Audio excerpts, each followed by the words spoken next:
हाँ बच्चों, मुझे लगता है एक क्वेश्चन मेरा बच्चों ये सिमेट्री में रह गया, तो इसको हम पहले निपटा लेते हैं, उसके बाद में हम चलते हैं बच्चों अनबैलेंस्ड व्हीटस्टोन ब्रिज पे। अगर ये क्वेश्चन आ रहा है तो आप स्किप कर दीजिए बच्चों, है ना। अगर ये आ रहा है तो मिरर सिमेट्री और फोल्डिंग सिमेट्री पता होना चाहिए बच्चों। मिरर सिमेट्री हमारी कौन सी होती है कि हम जिसके अक्रॉस इक्विवेलेंट रेजिस्टेंस निकालते हैं उसके परपेंडिकुलर लाइन लेते हैं। अगर उस लाइन के अप या फिर डाउन, अगर मेरी लाइन ये है, क्योंकि परपेंडिकुलर लाइन तो यही है, ए और बी के अक्रॉस तो हम निकाल रहे हैं बच्चों, तो मेरी परपेंडिकुलर लाइन है किसके, ए बी के। जैसा अप सर्किट होना चाहिए वैसा ही डाउन सर्किट होना चाहिए। लेकिन इसमें है क्या, देखो ऊपर दो रेजिस्टेंस, ऊपर एक रेजिस्टेंस, नीचे जाओगे तो रेजिस्टेंस की बाढ़ आने लगी बच्चों। एन इज इक्वल टू 5 लोगे तो बहुत ज्यादा आएंगे, 6 लोगे तो बहुत ज्यादा आएंगे, है ना। अब इसके अक्रॉस फोल्डिंग सिमेट्री हमारी कौन सी होती है, जिसके अक्रॉस हम इक्विवेलेंट रेजिस्टेंस निकालते हैं, उसके अक्रॉस एक लाइन लेते हैं बच्चों ऐसे। इसके अगर एल एच एस और आर एच एस अगर सिमेट्री है, जैसा सर्किट मेरा इस साइड में वैसा सर्किट अगर मेरा इस साइड में है, तो ये होती है बच्चों हमारी फोल्डिंग सिमेट्री। मिरर सिमेट्री हम करंट को ज्यादा वैल्यूएबल मानते हैं बच्चों, और इसमें हम ज्यादा पोटेंशियल की यूज में लेते हैं। और मिरर सिमेट्री, अगर मेरी मिरर सिमेट्री ऐसी होती है बच्चों, अगर मुझे इसके अक्रॉस आर ए बी कुछ लाइन ऐसे दे देता, ए और बी कुछ ऐसे देते हैं, तब हमारी मिरर सिमेट्री होती है। और मिरर सिमेट्री होती है तो बच्चों अगर मिरर सिमेट्री में जिस लाइन में लेते हैं ना, अगर ये लाइन मेरे कुछ ऐसी होती तो ये इस रेजिस्टेंस का कोई काम ही नहीं होता, इसको जीरो मान के चलते हैं। मतलब जितनी करंट इसमें उतनी करंट इसमें, क्यों मान के चलते ये चीजें आपको मैं बता चुका हूं बच्चों, ना। अगर ये रेजिस्टेंस ऐसे लगा होता ना, ऐसे, मतलब मिरर की जो भी लाइन लेते हैं अगर उसके परपेंडिकुलर है तब उसको हम जीरो नहीं लेते थे ना। अगर अलोंग जिस डायरेक्शन में हम मिरर सिमेट्री लेते हैं बच्चों, उसके अलोंग ही अगर कोई रेजिस्टेंस आ गया उसको जीरो मानकर चलते हैं। चलो अपनी बहुत होगी बातें, ये सब चीज आपको पता है। अब देखो इसको सोल्व करते हैं। फोल्डिंग सिमेट्री, इस पॉइंट का पोटेंशियल और इस पॉइंट का पोटेंशियल सेम है बच्चों, नहीं भी है तो भी हम मान के चलेंगे सेम है। क्यों मान के चलेंगे, यहाँ पे अगर मेरी कोई लाइन रखी हुई है बच्चों, देखो इसको यहां से पकड़ो और इसको यहाँ पे फोल्ड करोगे, यहां से पकड़ो बच्चों, इस सारे सर्किट को उठाओ और यहाँ पे चिपकाओ। इसको उठाओगे तो ये इस पे आएगा, इसको उठाओगे तो ये इस पे आएगा, इसको उठाओगे तो ये इस पे आएगा। देखो यहाँ से, अगर देखो यहाँ से मैं पकड़ता हूँ बच्चों, यहाँ से पकड़ता हूँ, ऐसे आएगा ऐसे आएगा और इस पे चिपका दूंगा। इस पॉइंट का पोटेंशियल और इस पॉइंट का पोटेंशियल सेम होगा, इस पॉइंट का पोटेंशियल और इस पॉइंट का पोटेंशियल सेम होगा, इन पॉइंट्स का और इन पॉइंट्स का पोटेंशियल सेम होगा। तो मैं इसको एक डायग्राम और बनाता हूँ बच्चों। अगर ये मेरा रेजिस्टेंस है आर, थोड़ा छोटा बनाऊं क्या, ये है बच्चों आर, इस पॉइंट का और इस पॉइंट का पोटेंशियल सेम होगा बच्चों, तो ये दोनों क्या होंगे बच्चों, इक्विवेलेंट रेजिस्टेंस होगी, इक्विवेलेंट रेजिस्टेंस होगी। अब इस पॉइंट का पोटेंशियल और इस पॉइंट का पोटेंशियल सेम होगा, इस पॉइंट का पोटेंशियल एक रेजिस्टेंस, हाँ ठीक है दो दो ये, इस पॉइंट का पोटेंशियल और इस पॉइंट का पोटेंशियल सेम, इस पॉइंट का पोटेंशियल और इस पॉइंट का पोटेंशियल सेम। मैं बार बार इसलिए बता रहा हूँ बाकी बच्चों हर एक चीज आपको क्लियर हो ना। तो मैं इसको एक डायरेक्ट वायर से जोड़ सकता हूँ। और कितने रेजिस्टेंस है बच्चों, 4 रेजिस्टेंस है, 1 2 3 और 4। जितना ऊपर पोटेंशियल है बच्चों उतना ही नीचे पोटेंशियल है। अब ये कितने वायर है बच्चों, 1 2 3 4 5 6 7 और एक 8, 2 2 4 4 8 हो जाए। तो मैं कुछ ऐसे जोड़ सकता हूँ क्या इसको, 1 2 3 4 5 6 7 और 8। अब इसका आर इक्विवेलेंट निकालना बच्चों इजी हो गया। यहाँ पे n is equal to 1, n is equal to 2, n is equal to 3 और ये सभी r r r r। ये दोनों पैरेलल में है और सेम रेजिस्टेंस है, तो इसका एक इक्विवेलेंट रेजिस्टेंस आएगा बच्चों। मैं अब ऊपर से मिटाता जा रहा हूं साथ में, है ना। इसका इन दोनों का एक इक्विवेलेंट रेजिस्टेंस लिख सकते हैं बच्चों r/2, क्योंकि पैरेलल में और सेम रेजिस्टेंस है तो इसका हाफ होता है, तो ये हो गया बच्चों r/2। 1 2 3 4 रेजिस्टेंस पैरेलल में और सेम है तो r/4, r/4। तो इसको मैं एक रेजिस्टेंस से रिप्लेस कर सकता हूं बच्चों r/4 से। अगर सिमेट्री नहीं होती तो बताओ कहां मुझे सीरीज पैरेलल कहां दिखाई दे रहा है, बताओ, है ना। और ये कितने बच्चों, 8 रेजिस्टेंस, तो ये हो गया बच्चों 1/r/8 रेजिस्टेंस। अब मुझे ए और बी के अक्रॉस निकालना है, तो अब नहीं निकाल सकते क्या, सीरीज में है बच्चों, r plus r/2 plus r/4 plus r/8। यहाँ से अगर आप कॉमन लेना चाहो r, तो देखो 1 प्लस 1/2 प्लस 1/4 प्लस 1/8। यहाँ से आप 8 का लेशियम लेंगे, 8 प्लस 4 प्लस 2 प्लस 1 अपॉन 8, 8 और 4 12 14 15, तो r 15 r अपॉन 8। ये तो हो गया बच्चों जब हम ये डायग्राम हमारा। अगर बच्चों हमें n is equal to 5 6 7 8 9 10 11 n is equal to infinity दे देता तो कैसे करते हैं? देखो यार, टाइम लेने का मतलब है बच्चों एक एक चीज आपको क्लियर करवाऊंगा, है ना। देखो कितने रेजिस्टेंस हमारे पैरेलल में जुड़े होंगे। पहले तो ये देखो n इज इक्वल टू 2 से हमारे पैरेलल में स्टार्ट है बच्चों, तो 2 to the power n minus का 1, n माइनस 1 क्यों? टोटल रेजिस्टेंस हमारे n थे, लेकिन एक रेजिस्टेंस पहले से है वो पैरेलल में नहीं है बच्चों, तो 2 to the power n minus 1 resistance in parallel, समझ गए ना, पैरेलल। Rn क्या होगा बच्चों इसका? Rn equivalent resistance of n resistance, n resistance किसको मानिए बच्चों? जो जो पैरेलल में है। Rn कितना होगा मेरा? r to the power 2 n minus 1। क्यों होगा? देखो अगर मैं n की वैल्यू 2 रखता हूं बच्चों, n की वैल्यू 2 रखता हूं तो ये कितना आएगा मेरा? r अपॉन, यहां पे लिख दे रहा हूं, इफ n की value 2 so r is equal to 2 to the power 1 क्या, तो 2 r अपॉन 2। अब इनका देखो बच्चों ये दोनों पैरेलल में थे, क्यों थे? यहाँ का पोटेंशियल यहाँ का पोटेंशियल सेम, यहाँ का पोटेंशियल यहाँ का पोटेंशियल सेम, क्यों? फोल्डिंग सिमेट्री, फोल्डिंग सिमेट्री में पोटेंशियल को सेम मानते हैं। तो ये r/2 हो गया। अब देखो बच्चों n is equal to 3, n is equal to 3 put करो तो 3 माइनस 2 r अपॉन 4, तो इसका इक्विवेलेंट रेजिस्टेंस कितना था हमारा? r upon 4। क्यों? ये दोनों पैरेलल, सॉरी ये और ये पैरेलल और ये पैरेलल सेम पोटेंशियल पे, तो r/4। n is equal to 4 रखोगे तो 3 माइनस 1 r अपॉन 8, तो इसका क्या है मेरा? r upon 8। ऐसे चलते जाओगे तो Rn कितना लिख सकता हूं मैं? n तो टोटल होगा ना, Rn कितना होगा मेरा? 1 प्लस Rn होगा ना। टोटल Rn अगर लिखना चाहूंगा मैं तो कैपिटल N है, तो 1 प्लस Rn, 1 प्लस Rn। तो देखो sorry r plus Rn, 1 plus नहीं बच्चों, r प्लस Rn। क्यों? ये रेजिस्टेंस क्या है मेरा? r is equal to r small n कितना होगा बच्चों? r upon 2 to the power n minus का 1। ये तो हो गया। यहां से मैं अगर कॉमन लेता हूं बच्चों r और सभी को मैं ऐड करता हूं, क्यों ऐड क्यों करूंगा बाद में बच्चों? क्योंकि बच्चों ये सीरीज में होते चले जाएंगे, सीरीज में होते चले जाएंगे, ऐड करूंगा r/2 को ऐड, फिर r/2 के साथ ऐड करूंगा r/4 को, प्लस r/8 को ऐड करता जाऊंगा, है ना। तो समेशन Rn, एक बार रुको यार, Rn is equal to summation n is equal to कहां से बच्चों? 2 से लूंगा। अगर मैं ओनली Rn निकाल रहा हूं तो n इज इक्वल टू 2 से लूंगा ना, 2 से कैपिटल स्मॉल n तक, क्या स्मॉल n तक, और कितना होगा? r upon 2 to the power n minus का 1। लेकिन मुझे तो Rn नहीं बच्चों, टोटल चाहिए capital Rn, r plus r is equal to 2 रखोगे तो r/2, या फिर इसको ऐसे कर सकते हो ना, इसको Rn को कैसे कर सकते हो? मैं ऊपर वाला बच्चों मिटा रहा हूं, या फिर इस डायग्राम की हमें कोई जरूरत नहीं, एक बार ये मिटा दे रहा हूं ना। अब टोटल Rn कितना लिख सकता हूं मैं? r plus Rn, r plus Rn को कितना लिख सकता हूं बच्चों? r/2। अगर n इज इक्वल टू 2 लेता हूं, r/2 plus r/4 plus r/8 plus plus plus करता जाऊंगा तो 1 upon 2 to the power capital n minus 1। Capital N क्यों बच्चों? इसमें साथ ले लिया ना मैं, कैपिटल N माइनस 1 ही तो आएगा, अब साथ ले लिया मैंने इस 1 को, है ना, capital N minus 1। Capital N minus 1 तो मेरा टोटल रेजिस्टेंस है ना। तो देखो R में यहां से कॉमन ले रहा हूं, 1 plus 1/2 plus 1/4 plus 1/8 plus plus 1/2 to the power n minus का 1।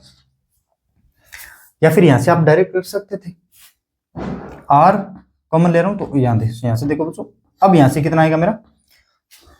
Capital Rn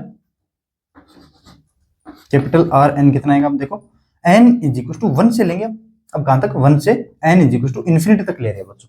n is equal to infinity तक। 1 कब लेंगे, जब हमारा ये रेजिस्टेंस पहला रेजिस्टेंस सीरीज में 1 इसके साथ ऐड किया, मतलब नीचे जाएंगे तो सीरीज होता जाएगा, सीरीज होता जाएगा, सीरीज में आते जाएंगे, तो ऐड कर रहे हैं, तो सिंपली ऐड कर रहे हैं।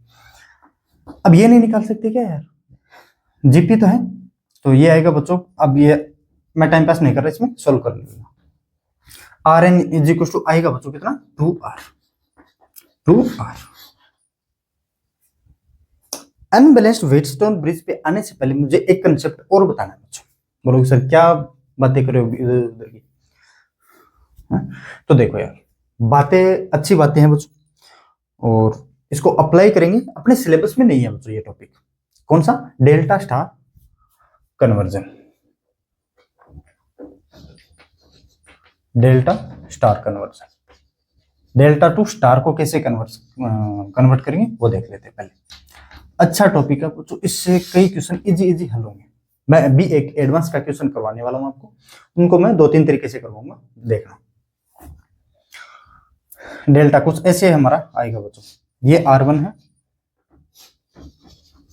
ये R2 है, और ये क्या बच्चों R3 है, ये R3 है। इसको स्टार में कन्वर्ट कैसे करेंगे, देखो कुछ ऐसे होने वाला है बच्चों, है ना। यहाँ पे एक रेजिस्टेंस होगा, और यहाँ पे रेजिस्टेंस होगा, और यहाँ पे रेजिस्टेंस होगा। अब इसकी वैल्यू कितनी होगी देख लेते हैं पहले। ये स्टार में कन्वर्ट होगा बच्चों, ऐसे ऐसे ये स्टार में कन्वर्ट होगा। ये डेल्टा टाइप दिखा दे रहा है, ट्रायंगल जैसा, और ये स्टार जैसा दिखा दे रहा है। अब इसकी वैल्यू कितनी होगी बच्चों, इसकी वैल्यू कितनी होगी, इसकी वैल्यू होगी बच्चों इसका तो मल्टीप्लाई अपॉन तीनों का addition, R1 into R2 upon R1 plus R2 plus R3। बस ये आपको ये फॉर्मूला याद रखना है ना, आपको ये फॉर्मूला याद रखना। हाँ, इसकी वैल्यू कितनी होगी बच्चों, इसकी जो यहां से कनेक्टेड है ना बच्चों, देखो ये स्टार जहां से कनेक्टेड है उनका तो मल्टीप्लीकेशन अपॉन टोटल का सम कर देंगे। अब यहाँ पे कौन कौन से कनेक्टेड है बच्चों, R2 और R3, तो इसका मैं लिख सकता हूँ बच्चों R2 into R3 upon R1 plus R2 plus R3। समझे कि नहीं समझे। और ये है बच्चों यहां से कनेक्टेड, R1 और R3 से कनेक्ट है, तो इसका लिख सकता हूं मैं R1 into R3 upon R1 plus R2 plus R3। अगर मैं कुछ वैल्यू लेता हूं बच्चों, मैं मान लेता हूं ये 2 ओम है, ये मेरा क्या है 4 ओम ले लेता हूं, और ये क्या लेता हूं बच्चों 6 ओम ले लेता हूं, 6 ओम ले लेता हूं। तो अब इसकी वैल्यू कितनी होगी, देखो R1 into R2, R1 into R2, ये है R1 इंटू R2, तो इसका तो मल्टीप्लीकेशन 4 इंटू 2 8 अपॉन, अब सभी का एडिशन करो, 6 प्लस 4 10 12, तो ये आ गया बच्चों 12। 4 से कट करोगे तो 2 अपॉन 6, तो ये आ गया बच्चों 2 अपॉन 6 नहीं, 2 अपॉन 3 ओम, इसकी वैल्यू आ गई। अब इसकी वैल्यू बच्चों ये यहां से कनेक्टेड है, देखो ये यहां से कनेक्टेड है, तो R2 into R3, R2 into R3 की वैल्यू कितनी, R2 इंटू R3 24 अपॉन 12, तो ये आ गया बच्चों 2 ओम। इससे करना क्या चाह रहे हो, अच्छे अच्छे एग्जाम्पल इससे सोल्व हो जाएंगे बच्चों, है ना, अच्छे अच्छे example solve. R1 into R3, R1 into R3 12 upon 12, तो ये आ गया बच्चों 1 ओम, ये कितना आ गया अपन 1 ओम। अब इस पे बेस्ट में 1-2 क्वेश्चन करवा देता हूँ, उसके बाद चलते हैं बच्चों व्हीटस्टोन ब्रिज पे। हाँ बच्चों ये क्वेश्चन देखो यार, इजी होने वाला है ये क्वेश्चन। ये भी एक डेल्टा है बच्चों बाहर वाला, और ये भी एक अंदर वाला डेल्टा है, देखो ये डेल्टा 3 वाला। तो मैं इसको बच्चों स्टार में कन्वर्ट कर रहा हूँ, इसको स्टार में कन्वर्ट कर रहा हूँ। देखो कैसे, पहले मैं ये 6 ओम ये बाहर वाला बना ही लेता हूँ, 6 ओम, और ऊपर है ये 1 ओम, और ये है बच्चों 6 ओम, फिर नीचे बच्चों वापिस से 6 ओम, वापिस से 6 ओम, ये 1 ओम, फिर से ये 1 ओम, और फिर से ये यहां से कितना बच्चों 1 ओम। अब इसको चेंज कैसे करेंगे, देखो यहां से चलेंगे, देखो यहां से कनेक्टेड है बच्चों, स्टार में कैसे कनेक्ट करेंगे इसको, देखो एक रेजिस्टेंस मेरा कुछ ऐसे आएगा, एक रेजिस्टेंस मेरा कुछ यहां से जुड़ा है तो ऐसे आएगा, एक रेजिस्टेंस मेरा जुड़ा है तो यहां से आएगा। अब इस जो ये ट्राइंगल सा दिख रहा है ना, इसको हम इस शेप में चेंज करेंगे बच्चों, इस 3 इंटू 3, देखो यहां से जो भी कनेक्टेड है उसका मल्टीप्लीकेशन अपॉन इन तीनों का एडिशन। तो देखो यहां से 3 इंटू 3, इसका देखो बच्चों इसका रेजिस्टेंस कितना आएगा, 3 इंटू 3 अपॉन 3 + 3 6 और 3 9। तो ये आ गया बच्चों 3, तो ये आ गया बच्चों 1 ओम आ गया। हाँ ठीक है, 3 × 3 9, 1 ओम आ गया। तो ये सभी 1 ओम आएंगे बच्चों। वैसे तो इसका मल्टीप्लिकेशन करोगे तो इन दोनों का मल्टीप्लिकेशन 9 अपॉन 3 + 3 + 3 9, तो ये भी आ गया बच्चों 1 ओम। तो मैं यहाँ से ये कनेक्टेड होगा बच्चों 1 ओम, ये भी कनेक्टेड होगा बच्चों 1 ओम, और फिर ये भी कनेक्टेड 3 × 3 9, इसका रेजिस्टेंस 3 × 3 9 अपॉन 9, तो ये आ गया बच्चों 1 ओम। कुछ ऐसे कनेक्टेड होगा। अब देखो इसमें जो भी है 1 ओम ये बच्चों हमें पता चल गया सीरीज में। तो अब एक इक्विवेलेंट डायग्राम और बना देता हूं मैं इसका, तो इक्विवेलेंट डायग्राम और बनाता हूं। देखो ये क्या बच्चों 2 ओम, ये भी कितना 2 ओम, ये भी कितना 2 ओम। तो ये पहले से था बच्चों 6 ओम, तो अब आ गया बच्चों ये 2 ओम, और यहां से भी आ गया बच्चों 2 ओम, और यहां से पहले से है बच्चों 6 ओम। थोड़ा इसको बड़ा कर देता हूं यहां ताकि इसको मिला सकूं। ये कितना आ गया बच्चों 6 ओम, और यहां से भी कितना है 2 ओम। ये 2 ओम क्यों लिख रहा हूं, इसका ये सीरीज में एडिशन एडिशन एडिशन, बस हमें यहाँ पता नहीं चला था कौन सा सीरीज पैरेलल में था, लेकिन अब यहाँ पे पता चला तो सीरीज और पैरेलल। अब देखो यार इसमें सिमेट्री और आ गई। कैसे, ये ए बी पॉइंट था मेरा,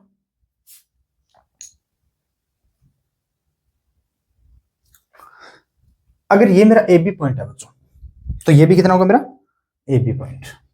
हमें इसके equivalent R A B find करना है, इसके equivalent R A B find करना है। कैसे करोगे, ये है बच्चों आर ए बी, इसके अक्रॉस ही अगर हम लाइन लेंगे इसका मतलब बच्चों फोल्डिंग सिमेट्री। जैसा सर्किट अप वैसा सर्किट डाउन, डाउन तो नहीं है तो फोल्डिंग सिमेट्री तो नहीं है, लेकिन मिरर सिमेट्री है बच्चों इसमें। देखो इसके परपेंडिकुलर एक लाइन खींचेंगे उसको लेंगे तो मिरर सिमेट्री, और जैसा बच्चों मिरर में रखेंगे जिस तरह का सर्किट हमें इस एलएचएस में दिखाई देना चाहिए वैसा का वैसा सर्किट हमें आरएचएस में दिखाई देना चाहिए। जितनी करंट इस सर्किट इस रेजिस्टेंस से जाएगी उतनी ही करंट मेरी इस रेजिस्टेंस से जाएगी। क्यों, देखो यार मिरर लगाओगे जितना रेजिस्टेंस यहाँ दिखेगा उतना ही रेजिस्टेंस यहाँ दिखेगा। अगर 2 एम्पियर की करंट यहाँ से जा रही होगी या फिर 3 एम्पियर की, मान लो 3 एम्पियर की करंट यहाँ से जा रही होगी, तो वही तो मिरर में इस 2 ओम रेजिस्टेंस में दिखाई देगी, है ना।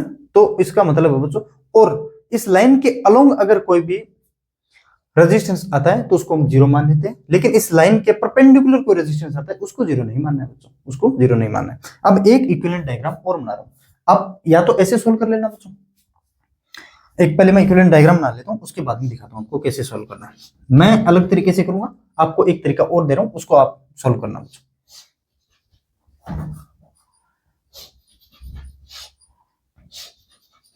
मैं यहां लिख रहा हूं बच्चों 3 ओम, क्यों लिख रहा हूं अभी बता रहा हूं। देखो मैं कुछ ऐसे करने वाला हूं, इसको इस डायग्राम को इतना सा बनाने वाला हूं। कैसे, जैसे ही मैं मिरर रखूंगा बच्चों ये तो जीरो हो गया मेरा, अगर आर इक्विवेलेंट मैं इस मिरर के एलएचएस से निकालूंगा तो उतना ही आर इक्विवेलेंट मेरा मिरर के आरएचएस से आएगा। अगर मैं इतने मिरर के इस एलएचएस से आर इक्विवेलेंट निकाल लेता हूं, उसको अगर मैं 2 गुने से मल्टीप्लाई कर दूंगा तो टोटल सर्किट का आ जाएगा बच्चों।